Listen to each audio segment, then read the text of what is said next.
আম পাতা জোড়া জোড়া বকবকনি করব উড়াদোড়া আর তোমরা বোরিং না হয়ে সেগুলা শুনতে থাকবা। হ্যালো এভরিওয়ান, আমার নতুন চ্যানেল, নতুন ব্লগ ভিডিও। সবাই অ্যাডজাস্ট করে এবং ভালোবেসে ব্লগ ভিডিওটা দেখবা এবং অনেক বেশি সাপোর্ট করবা, এটা কিন্তু আশা রাখি। তোমাদের ভালোবাসা এবং সাপোর্ট পেলে ইনশাল্লাহ আগামী দিনে ভালো কিছু তোমাদেরকে উপহার দিতে পারবো। সো হ্যালো, আসসালামু আলাইকুম। তোমরা কেমন আছো আগে এটা জানাও। অবশ্য আমি হয়তো ভয়েস ওভার ওভাবে দিতেও পারবো না, যেহেতু আমার ফার্স্ট ভিডিও। প্লিজ সবাই অ্যাডজাস্ট করে আমার ভিডিওটা দেখবা। শুরুতেই কিন্তু বলছি, আম পাতা জোড়া জোড়া বকবকুনি করব উড়াদোড়া। সত্যি বকবকুনি হচ্ছে। হয়তো নেক্সট টাইম থেকে আরো ভালো কিছু আপডেট হব। তোমাদের ভালোবাসা পেলে অবশ্যই আপডেট হয়ে যাবে সবকিছু। তো তোমরা ভালোবাসা দিবা। এই যে আমি রিক্সায় চড়ে একটা জায়গায় ঘুরতে যাচ্ছি, জায়গাটা হলো পাহাড়তলি শিশু পার্ক, যেখানে মানুষ খুবই কম যায়। আগে হয়তো বা যেত, এখন একদমই যায় না, একটি পরিত্যক্ত জায়গার মতো। তবে আমার নিরিবিলি জায়গা খুব ভালো লাগে, এই জন্য বাচ্চাকে নিয়ে এবং বাচ্চার বাবাকে সঙ্গে নিয়ে চলে গেলাম সেই জায়গায়। তো এখানে এই যে একটা ব্রিজ দেখতে পাচ্ছ, এটা হলো পাহাড়তলি রেল স্টেশন। জায়গাটা কিন্তু ভীষণ সুন্দর, একদম সবুজে ঘেরা। মাঝে মধ্যে আমি এখানে চলে যাই, যখন বেশি মন খারাপ থাকে তখন এখানে গেলে এই সবুজ দৃশ্য দেখলে সত্যি মনটা অনেক বেশি ভালো হয়ে যায়। তোমাদের কাছে এই দৃশ্যটা কেমন লেগেছে অবশ্যই কিন্তু কমেন্টে জানাবা। বেশি বেশি করে লাইক কমেন্ট করবা।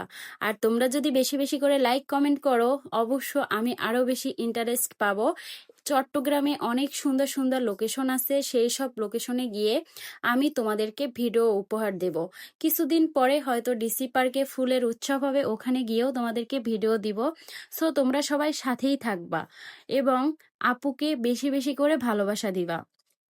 আবার এখান থেকে এই যে ব্রিজটা পার হয়ে আবার রিক্সায় উঠে গেলাম। এই রিক্সায় চড়েই হয়তো সামনে কিছুক্ষণ মানে কিছুটা পথ পাড়ি দিয়েই আমার গন্তব্যে পৌঁছে যাব। আমি কিন্তু মাঝখান থেকে তো তো তো তো তো তো তোতলিয়ে গেছিলাম। যাই হোক, তোতলিয়ে যাব এটাই স্বাভাবিক, কারণ আমি যে ফার্স্ট টাইম এবং আমি যে নিউ নিউ ব্লগার, ব্লগার বলবো না কি বলবো, নিউ নিউ ব্লগ বানাচ্ছি, এই জন্য আমি তুতলিয়ে যাব। তোমরা একটু অ্যাডজাস্ট করে নিবা। এই যে দেখাচ্ছি কত সুন্দর সুন্দর দৃশ্য, এগুলা জানাবা। Wow, nice, so beautiful. এগুলা কিন্তু তোমরা কমেন্টে জানাতে ভুলবা না। সত্যিই কিন্তু রাস্তাটা দারুণ ছিল এবং এখানে অনেকগুলা বাচ্চারা বল খেলতেছিল। এই জায়গাতে প্রায় সময় বাচ্চারা খেলে, বিকাল টাইমে খেলবে এটাই স্বাভাবিক এখানে। তাও আমি বলতেছি যেহেতু আমি এখন ব্লগার। এই যে আমার গন্তব্যে আমি পৌঁছে গেলাম। এখন এই জায়গার ভিতরে আমি কি কি করব কি না করব সেগুলা তোমরা দেখতে থাকো। এখানে গিয়েই বাচ্চাকে ছেড়ে দিলাম। এখন এখানে একটা ছোট একটি পাহাড় আছে, যেটা উঠতে আমি তো গুলুমুলু মানুষ, আমার পুরাই 12টা বেজে গেছে। তবে আমার মেয়ে মাশাল্লাহ, সে তার খুবই এনার্জি, সে দৌড়ে দৌড়ে উঠতেছিল এবং অনেক বেশি খুশি হয়ে গেছে যে এরকম একটা দৃশ্য দেখে। মানুষজন খুবই কম ছিল, তবে একদম সন্ধ্যাবেলার দিকে হয়তো আমরা যখন চলে আসব তখন দেখছি কিছু মানুষ যাচ্ছিল। তবে ওই টাইমে গিয়ে যে তারা কি করে আমার গাইস জানা নাই, কারণ ওখানে মশা আর মশা, এত বেশি মশা। কারণ হয়তো মশাকে ওরা কিছু খাবার দিতে যায়, এটাই হবে। তাছাড়া ওই টাইমে ওখানে যাওয়ার কোনো মানি নাই। অনেক বেশি ঝোপঝাড় ছিল, একদম পরিত্যক্ত। হয়তো আগে অনেক ভালো ছিল, এখন ওখানে ওভাবে মানে পরিচর্যা করা হয় না, জায়গা পরিষ্কার রাখা হয় না, গাছের পাতা টাতা পড়ে পুরা একটা মানে অপরিষ্কার হয়ে থাকে। যাই হোক, তারপরও নিরিবিলি ছিল। এরকম নিরিবিলি জায়গা কিন্তু শহরের আশেপাশে খুব একটা পাওয়া যায় না, তবে এখানে আছে। এটা খুব ভালো লাগছে।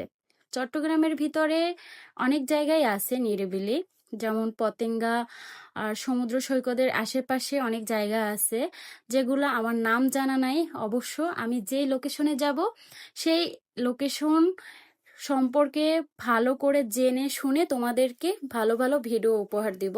সেই জন্য তোমাদেরকে আমাকে বেশি বেশি সাপোর্ট করতে হবে।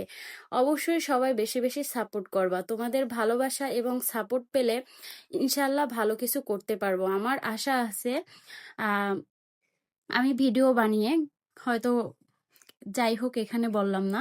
তো তোমরা সবাই বেশি বেশি করে সাপোর্ট করবা এবং দেখতে থাকবা যে আমি এই ভিডিও করে কি করি। অবশ্যই ভালো কিছু করব। আমার একটি ফেসবুক পেজ আছে যেখানে আমি নিয়মিত ভিডিও ছাড়ি। তো এটা আমি নতুন একটি চ্যানেল খুললাম। এর আগে আমার এরকম কোনো চ্যানেল ছিল না। তো ওভাবে আমি ব্লগ ভিডিও বানাইনি, এজন্য আমি ওইভাবে ভয়েসও দিতে হয়তো পারতেছি না। এর পরে আমি একদম ভয়েসে ভিডিও করব। ভয়েস ওভার যেহেতু আমি পারছি না, অবশ্য শিখতে হবে। সো তখন কোনো প্রবলেম হবে না। এই যে এখানে অনেক বাচ্চারা আসতেছিল, এখন টুকটাক মানুষ আসতেছিল। সামনে কিছু দোকান ছিল, ফুচকা, চটপটি, বাদামওয়ালা। তবে আমি ফুচকা চটপটি খাই না। তো আমি চলে গেলাম বাদামের দিকে। তো তোতলেই গেলাম। সো সবাই অ্যাডজাস্ট করে নাও। আল্লাহ হাফেজ, সবাই ভালো থাকবা। আর আমার এই তোতলা কথাগুলা সবাই শোনার জন্য অনেক অনেক ধন্যবাদ। Love you all, love you guys, support please.